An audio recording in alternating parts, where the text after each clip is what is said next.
स्वामी जी देखिए, बदलते वक्त के साथ रिश्तों पर बड़ा स्ट्रेस है, बड़ा बोझ है, बहुत सारी टेंशन लोगों में और एंजाइटी लोगों पर हावी हो रही है। तो इसका क्या उपाय है आपके पास? जो रिश्तों का बहुत सारा बोझ लिए घूम रहे हैं, उसको कैसे हल्का किया जाए? अरे भाई, दो भी रिश्ता ना निभा पाए, मैं लाखों करोड़ों के साथ रिश्ता निभाता हूँ। देखो, ज़्यादातर लोगों का my self, my wife, my children and my mother and father, कभी कभी तो एक बाप किसी के पास, माँ किसी के पास, 3 से 5 लोग मिलकर के नहीं रह पाते। देखो, पतंजलि में 1 लाख लोगों का तो बड़ा परिवार है, 5 लाख लोगों का थोड़ा और बड़ा परिवार है, और वसुधैव कुटुंबकम कितना बड़ा परिवार है। इंडिया टीवी कितना बड़ा परिवार है। नीचे से, अब यहाँ स्टूडियो से शुरू करके, सुबह देखो भविष्यवाणी से शुरू करके और योगवाणी से शुरू करके, और शाम तक देखो आज की बात तक, रजत शर्मा जी तक, कितना बड़ा परिवार है। सैकड़ों लोग, पूरे देश में हजारों रिपोर्टर्स, उन सबको लगा लिया जाए तो हजारों लोगों का परिवार इंडिया टीवी है, लाखों लोगों का परिवार ये पतंजलि का है। ऐसे मिलजुल करके रहे ना मेरे भाई। और इसके लिए 2 बातें हैं, एक तो आपस में भरोसा, विश्वास, और थोड़ा फ्लेक्सिबिलिटी और कंप्रोमाइज। संबंध चलते कंप्रोमाइज से। देखो, योग में कोई कंप्रोमाइज नहीं, अच्छा जीवन जीना वहाँ कोई कंप्रोमाइज नहीं, लेकिन आपस में थोड़ी थोड़ी रुचि भिन्नता होती है, थोड़ी थोड़ी हमारे ज्ञान में, हमारे संवेदनाओं में, हमारे कर्मों में भिन्नता होती है। उसमें अनेकता में एकता का सूत्र, और एक दूसरे के प्रति सहानुभूति, सहिष्णुता, टॉलरेंस का भाव, इंटॉलरेंट नहीं होना हमें एक दूसरे के प्रति। वस्त्री का कपालभाति करो बेटा, और आपस में थोड़ा कंप्रोमाइज करके चलना, और फिर एक दूसरे से सहानुभूति रखते हुए, सहमति के साथ, सम्मति के साथ। और जहाँ पूर्ण सम्मति ना हो तो कम से कम एक ऐसा बीच का रास्ता ढूंढ ले, मध्यम मार्ग जो भगवान बुद्ध कहते हैं। ऐसे आगे बढ़ेंगे तो जिंदगी में कोई तकलीफ नहीं है साहब, और बड़ा आनंद आता है। 2-4 लोग मिलजुल के रहते तो कितनी खुशियाँ मिलती हैं। जब लाखों करोड़ों लोग मिलकर के रहेंगे तो सारे ब्रह्मांड में खुशियाँ ही खुशियाँ होंगी। और ऐसा होने वाला है, ऐसा हो रहा है, और ऐसा ही होगा।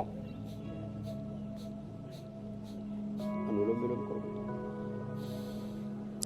अच्छा स्वामी जी देखिए, कई बार जिंदगी में कुछ रिश्ते ऐसे होते हैं जो ऐसे मोड़ पर पहुंच जाते हैं जहां से रास्ते अलग हो जाते हैं, 2 अलग अलग राहें बन जाती हैं। और कई बार लोग जो हैं इस कंडीशन को, इस समय को बर्दाश्त नहीं कर पाते, और जाहिर है फिर इसका असर उनकी हेल्थ पर, उनकी सेहत पर पड़ता है, और फिर वो कुछ वक्त में नज़र आने लगता है।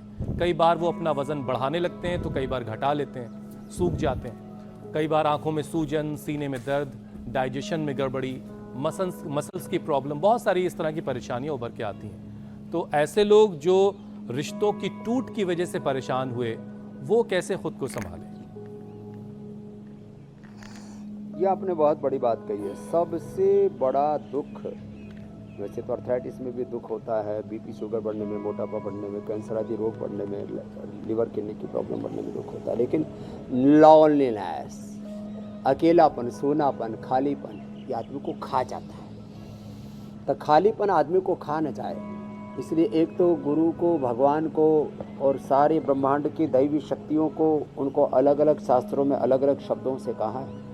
जितना ये स्थूल सृष्टि में दिखाई दे रही है, इसके पीछे सूक्ष्म जीव सृष्टि और दैवी शक्तियाँ तो इस पूरे ब्रह्मांड में पूरी ओतप्रोत है, लबालब भरी हुई, ठसाठस भरी हुई।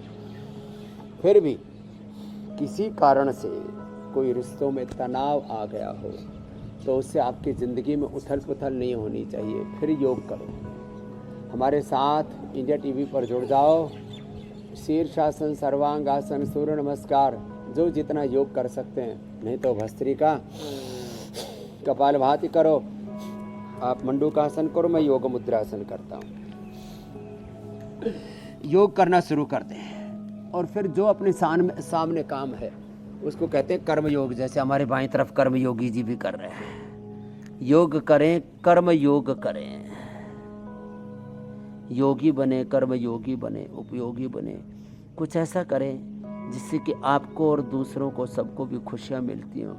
जब धीरे धीरे ऐसे हम करेंगे, आगे बढ़ेंगे, तो सच में पूरी ज़िंदगी ही बदलती चली जाती है और सारा सूनापन, खालीपन, अकेलापन खत्म हो जाता है। स्वामी जी, एक तो मैं चूंकि भजन आज गाता पूरे हूँ ना, परिवार उसको की सेहत की गुनगुना बात लिया हो करो। रही है, और जब आप कहते हैं वसुधैव कुटुंबकम, तो उस कुटुंब जी की जो मेरी सबसे बहन। छोटी यूनिट है वो परिवार ही है। और महिलाओं से जुड़ी हुई कुछ परेशानियां आज इसमें शामिल करना बहुत ज़रूरी है, क्योंकि सबसे पहली प्रॉब्लम जिससे महिलाएं बहुत जूझती हैं और आजकल जो है सबसे ज़्यादा समस्या जिससे जुड़ी हुई देखने को मिल रही है वो है इनफर्टिलिटी। क्या योग के जरिए इनफर्टिलिटी की परेशानी को दूर किया जा सकता है? हाँ, योग के जरिए अभी जो हम कर रहे थे मंडूकासन, योग मुद्रासन, इससे पहले हम पवन मुक्तासन कर रहे थे, तो डाइजेशन से रिलेटेड बीपी, शुगर आदि के प्रॉब्लम दूर होंगे। अब देखो ये अभ्यास कर रहे हैं, इससे इनफर्टिलिटी दूर होगी। लिवर, स्ट्रेन, इंटेस्टाइन, पेनक्रियाज के साथ यूट्रस में फाइब्रोस, ओवरीमिसिस, पॉलीसिस्टिक ओवरीज और फिलिपियन ट्यूब बंद है, वो भी इससे ओपन हो जाते। बताओ, ये दो ही अभ्यास, एक ये और एक ये। चक्की घुमा लिया करें ऐसे, चक्की में आटा भी पीस लिया करें, तो फिर थोड़ी घाटी से भी बच जाएंगे, थोड़ा प्रॉफिट हो जाएगा, थोड़ा घर में सेविंग भी हो जाएगी। और नारी कांति वटी सिरफ, 10 मूल का क्वाथ, 10 मूल अरिष्ट, संतति सुधा, शिवलिंगी पुत्र जीवक का सेवन कर लिया, सुबह सुबह फल घृत भी खा लिया, तो माताओं बहनों की इनफर्टिलिटी। पुरुषों को तो यौवनामृत, यौवनचूर्ण, अश्वगंधा, शतावर, अश्वशिला, यह अप्रतिम है इनफर्टिलिटी के लिए। तो इनफर्टिलिटी चाहे मेल में हो चाहे फीमेल में हो, किसी भी आयु वर्ग में इनफर्टिलिटी हो, वो सारी इनफर्टिलिटी दूर हो जाती है। कुछ लोग हर बीमारी को असाध्य कह करके, अरे इनफर्टिलिटी तो अब तो जो है घर में संतान की खुशियाँ नहीं होंगी, ऐसा नहीं है। सारे रोग मिटते हैं, सारे रोग मिटते हैं। एक बार कोई रोगी हो गया, एक बार कोई दरिद्र हो गया, एक बार कोई गरीब रह गया, कोई अनपढ़ रह गया, एक बार कोई किसी कारण से लाचार हो गया, किसी के साथ कोई अन्याय हो गया, तो ज़िंदगी भर ही उसके साथ अन्याय होगा ना। मेरे भाई, संभालो अपने आप को, योग करो, कर्म योग करो, आगे बढ़ो, सारे रास्ते खुलते चले जाएंगे। तो मैं कह रहा था अकेलापन नहीं, मैं अकेला, प्रभु मेरे साथ है, चला जा रहा हूँ मैं राह पर, तुम्हारी राह में जो आए तूफान भारी, थामे हुए बस मेरा हाथ तू है, मेरे साथ तू है, मेरा नाथ तू है, नहीं मैं अकेला, मेरे साथ तू। वह खुदा अल्लाह ऑलमाइटी गॉड वाहिगुरु अकाल पुरख परमात्मा हमारे सदा साथ रहता, हाजिर नाजिर रहता है। अंति संतम न चाहती, अंति संतम न पश्यति, इस वेद वाक्य को सदा याद रखिए। जी मेरी बहन।